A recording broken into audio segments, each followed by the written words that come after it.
Hello friends, welcome back to my YouTube channel let's crack NT UGC net with Nishan Chaudhary. और आज मैं आपके लिए लेके आया हूँ टीचिंग एप्टीट्यूड का एक बहुत ही special topic that is cognitive load theory, जो कि जॉन स्वेलर ने दी थी। और पेपर 1 वाले बच्चे के लिए, सभी के लिए जो एनटीयूजीसी नेट के स्टूडेंट है उनके लिए इंपॉर्टेंट टॉपिक है कि कॉग्निटिव लोड थ्योरी होती क्या, और इसमें से कई बार क्वेश्चन बन जाता है। सो आपको ये वीडियो देखना बहुत ही फ़ायदेमंद रहेगा। सो एंड से शुरू से लेके लास्ट तक बने रहिए, आपको कॉग्निटिव लोड थ्योरी के बारे में पूरा नॉलेज मिल जाएगा इस शॉर्ट वीडियो में। सो चलिए लेक्चर शुरू करते हैं, ज़्यादा टाइम ना वेस्ट करते हुए हम लेक्चर शुरू करते हैं अपना। ओके, तो cognitive load theory.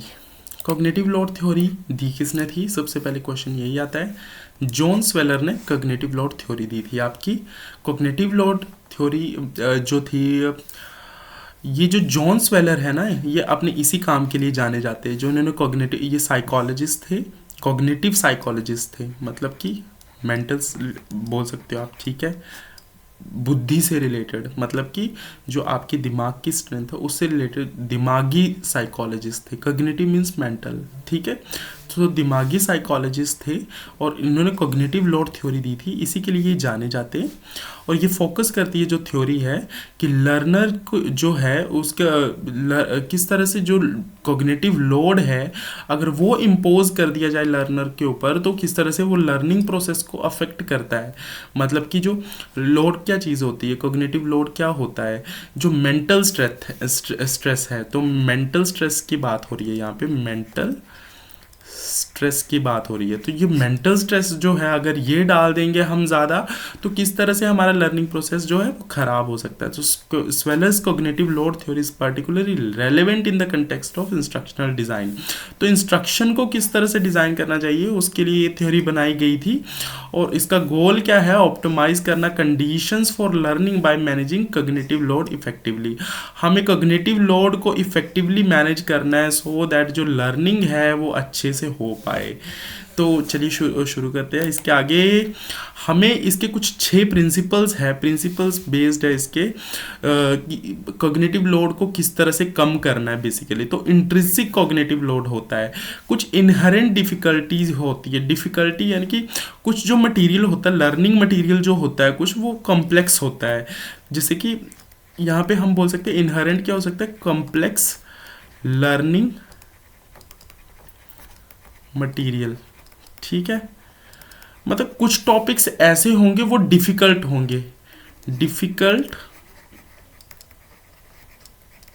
By default, ठीक है। कुछ टॉपिक्स ऐसे हैं वो बाय डिफॉल्ट ही डिफिकल्ट है।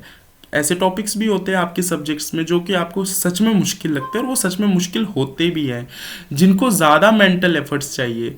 तो जो इंस्ट्रक्टर है, जो इंस्ट्रक्शनल डिज़ाइनर है, उसको कंसीडर करना है इंट्रिंसिक कॉग्निटिव लोड को, कि कुछ ऐसे टॉपिक होंगे जो सच में डिफ़िकल्ट होंगे। तो जो डिज़ाइनर है, यानी कि जो आपका बेसिकली टीचर है, तो वो उस तरह से लेक्चर को डिज़ाइन करे कि जिससे कि आपके ऊपर इंट्रिंसिक कॉग्निटिव लोड जो है वो कम पड़ पाए, ठीक है, कम पड़े, ठीक है। इसको रिड्यूस करना है, सो दैट आपका लर्निंग आउटकम क्या हो, इन्हांस हो।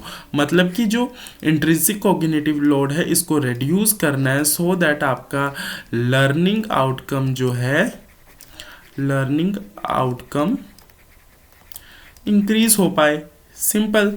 और एक्सट्रॉनस कॉग्निटिव लोड क्या होता है? एक्सट्रॉनस कॉग्निटिव लोड कुछ ऐसा मटेरियल होता है जिसमें एडिशनल मेंटल एफर्ट्स चाहिए आपको, एडिशनल मेंटल एफर्ट्स चाहिए, ज़्यादा आपको दिमागी शक्ति लगानी पड़ेगी। किसको समझने में? कुछ अननेसेसरी मटेरियल होता है, अननेसेसरी या इररेलेवेंट, ठीक है। तो कुछ ऐसी इंफॉर्मेशन होती है जिसको टीचर को अननेसेसरी या इररेलेवेंट इंफॉर्मेशन को आपको नहीं पढ़ाना है। मान लीजिए कोई बुक खोलते हैं, उसमें बुक में जो फर्स्ट पेज दिया होता है, कोई टीचर अबाउट लिखा होता है उसमें या फिर प्रीफेस लिखा होता है, वो सब रीड करवाने बैठ जाएंगे तो आप सब्जेक्ट के बारे में क्या पढ़ेंगे? That is irrelevant, unnecessary information. तो उस अननेसेसरी इंफॉर्मेशन से आपकी दिमागी शक्ति को क्यों खराब करना? तो दैट इज़ वाई जो एक्सट्रॉनस कॉग्निटिव लोड है यानी कि अननेसेसरी या इररेलेवेंट इंफॉर्मेशन है, इसको भी हम मिनिमाइज करेंगे सो दैट लर्निंग आउटकम जो है वो इंक्रीज हो पाए। दैट इज अनदर प्रिंसिपल, ठीक है।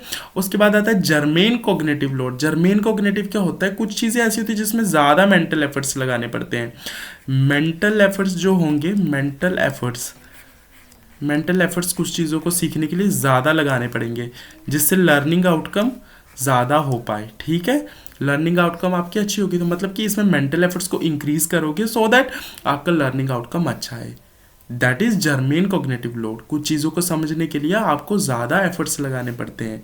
एक्सट्रोनस में हमने पढ़ा कि जो इररेलेवेंट इंफॉर्मेशन है उसको एक्सक्लूड करना है, उसको कम करना है सो दैट लर्निंग आउटकम अच्छा आ पाए। और इंट्रिंसिक मतलब कि कुछ कॉम्प्लेक्स मटेरियल होंगे, कुछ डिफ़िकल्ट चीज़ें होंगी जिनको हमें थोड़ा थोड़ा करके पढ़ाना है या उनको कम करना है, मिनिमाइज करना है सो दैट लर्निंग आउटकम हमारे अच्छे आए। तो ये 3 प्रिंसिपल्स हो गए हमारे। देन नेक्स्ट आता है हमारा cognitive load and working memory. जो वर्किंग मेमोरी है ना हमारी, जो दिमाग की शक्ति जो काम करती है, वर्किंग मेमोरी जो हर टाइम काम आती है, और कॉग्निटिव लोड जो है वो एक साथ इंटर रिलेटेड है, ठीक है। यहाँ पे बोला जा रहा है एक दूसरे के साथ इंटर रिलेटेड है। तो वर्किंग मेमोरी जो है उसके ऊपर आप उतना ही स्ट्रेस डालोगे जितना कि ज़रूरी है। आप ज़्यादा स्ट्रेस नहीं डालोगे, ना कम स्ट्रेस डालोगे, ना ज़्यादा स्ट्रेस डालोगे, सो दैट आपकी लर्निंग आउटकम जो है वो इंक्रीज़ हो पाए। हमें लर्निंग आउटकम इंक्रीज करनी है मतलब कि इसको हमें बैलेंस्ड लेके चलना है। तो ये स्ट्रेस जो है आपको बैलेंस डालना है वर्किंग मेमोरी के ऊपर। आपको ज़्यादा चीज़ें भी नहीं पढ़ानी है, ज़्यादा कम चीज़ें भी नहीं पढ़ानी है। लेक्चर एकदम ऑप्टिमाइज्ड होना चाहिए, एकदम परफेक्ट होना चाहिए सो दैट आपके जो वर्किंग मेमोरी है उसके ऊपर अफेक्ट ना पड़े। आप जितनी चीज़ों को रिटेन कर सकते हो उतनी ही चीज़ें आप पढ़े। That is working memory. And then आता है गाइडेंस एंड स्कैफोल्डिंग। हमें गाइडेंस प्रोवाइड करनी, स्कैफोल्डिंग प्रोवाइड करनी। स्कैफोल्डिंग मीन्स सपोर्ट, ठीक है। जब आप एडिशनल सपोर्ट प्रोवाइड करते हो दैट इज स्कैफोल्डिंग। तो आपको स्टेप बाय स्टेप इंस्ट्रक्शंस देने हैं, ज़्यादा लोड नहीं डालना है, आपको सपोर्ट प्रोवाइड करना है। जो भी आपका लर्नर है या स्टूडेंट है उसको सपोर्ट प्रोवाइड करना है, गाइडेंस देनी है so that learning outcome optimize हो पाए, इंक्रीज हो पाए। और एलिमेंट इंटरैक्टिविटी क्या होता है? कुछ चीज़ें जो होती हैं जिनमें इंटरैक्टिविटी चाहिए होती है, इंटरैक्शन चाहिए होती है, इंटरैक्शन ऑफ स्टूडेंट, ठीक है। इंटरैक्शन चाहिए, इंटरैक्शन ऑफ स्टूडेंट। तो इससे भी क्या होगा, जो मेंटल स्ट्रेस इंक्रीज होगा। तो ऐसी चीज़ों को हमें रिड्यूस करना है सो दैट हमारी लर्निंग आउटकम जो है वो इंक्रीज हो पाए। तो ऐसी चीज़ों को भी हम रिड्यूस करेंगे क्योंकि इससे मेंटल स्ट्रेस बढ़ता है। अब मैं हर रोज़ बोलूँ अपने स्टूडेंट्स को, लर्नर्स को कि आप डेली प्रेजेंटेशंस बना के लेके आओ, कल आप ये टॉपिक एक्सप्लेन करोगे, वो टॉपिक एक्सप्लेन करोगे। इससे क्या होगा, उनका मेंटल स्ट्रेस बढ़ेगा, वो अच्छे से पढ़ नहीं पाएंगे। तो इन चीज़ों को भी हमें कम करना पड़ेगा। तो अभी हमने देखा कि जो इंट्रिंसिक कॉग्निटिव लोड है वो कॉम्प्लेक्स टॉपिक्स के बारे में है, डिफ़िकल्ट टॉपिक्स होते हैं, उनको हमें रिड्यूस करना है, उनको थोड़ा कम पढ़ाना है या फिर धीरे धीरे पढ़ाना है जिससे लर्निंग आउटकम इम्प्रूव हो पाए। देन हमने देखा एक्सट्रॉनस कॉग्निटिव लोड यानी कि कुछ अननेसेसरी और इररिलेवेंट इंफॉर्मेशन होती है उसको हमें एक्सक्लूड करना है सो दैट हम लर्निंग आउटकम इंक्रीज कर पाए, फालतू का मेंटल स्ट्रेस नहीं डालना है। और जर्मेन कॉग्निटिव लोड यानी कि मेंटल एफर्ट्स जो है वो हमें पूरे लगाने हैं, ज़्यादा से ज़्यादा मेंटल एफर्ट्स लगाएंगे so that learning outcome optimize हो पाए, इंक्रीज हो पाए। देन हमने देखा जो कॉग्निटिव लोड है और वर्किंग मेमोरी है वो एक दूसरे के साथ इंटर रिलेटेड है, closely tied to the concept of working memory, यहाँ पे लिखा भी है। तो वर्किंग मेमोरी के ऊपर उतना ही स्ट्रेस डालना है यानी कि बैलेंस रखना है, यहाँ पे हमें बैलेंस रखना पड़ेगा सो दैट लर्निंग आउटकम इम्प्रूव हो पाए। वर्किंग मेमोरी में मतलब कि आप उतना ही पढ़ाओ, उतना ही टीच करो जितना कि स्टूडेंट की कैपेसिटी है।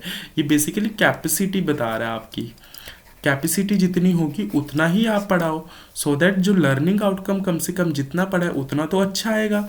देन आपको गाइडेंस एंड सपोर्ट प्रोवाइड करना है, गाइडेंस और सपोर्ट प्रोवाइड करोगे लर्निंग आउटकम आपका इंक्रीज होगा।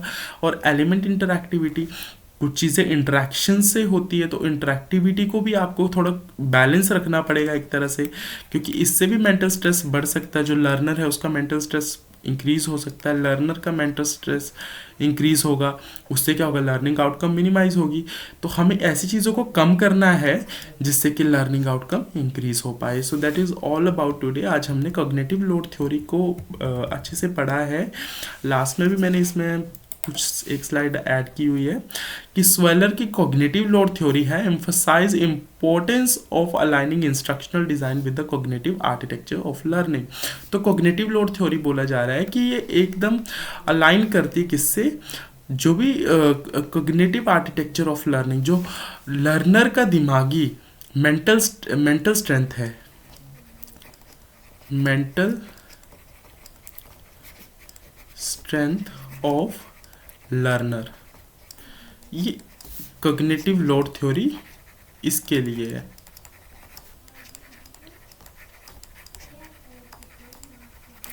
इसके साथ अलाइन करती है मेंटल स्ट्रेंथ ऑफ लर्नर, कि हम मेंटल स्ट्रेंथ ऑफ लर्नर को कंसीडर करेंगे कॉग्निटिव लोड थ्योरी में, सो दैट हमारा लर्निंग आउटकम अच्छा आ पाए। By minimizing the extraneous cognitive load, यानी कि कुछ इररिलेवेंट चीज़ें हैं उनको कम करके हम ऑप्टिमाइज करेंगे जर्मेन कॉग्निटिव लोड को। जर्मेन कॉग्निटिव लोड हमेशा याद रखना कि आप एक्स्ट्रा मेंटल एफर्ट्स जो होते लगाते हैं उसको जर्मेन बोलते हैं। जर्मेन कॉग्निटिव लोड को हम क्या करेंगे, इंक्रीज करेंगे, जिससे कि और इफेक्टिव गाइडेंस देंगे। Educators can enhance the efficiency and effectiveness of the learning process. And this way आप जो एडुकेटर है वो अपने लर्निंग प्रोसेस को इन्हांस कर सकता है।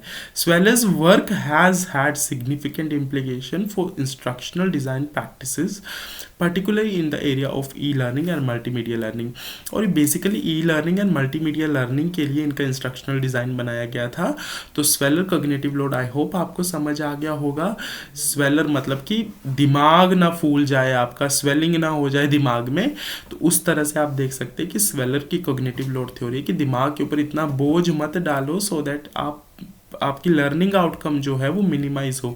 आपको ऑप्टिमाइज करना है, आपको जर्मेन कॉग्निटिव लोड लेके आना है, आपको मेंटल स्ट्रेंथ एक्स्ट्रा लगानी है, लेकिन कुछ इररिलेवेंट चीज़ों को, एक्सट्रॉनस कॉग्निटिव लोड वगैरह को कम करके। So that is all about today. I hope आपको लेक्चर पसंद आया होगा। मिलते हैं आपसे नेक्स्ट लेक्चर में। Thank you and have a nice day.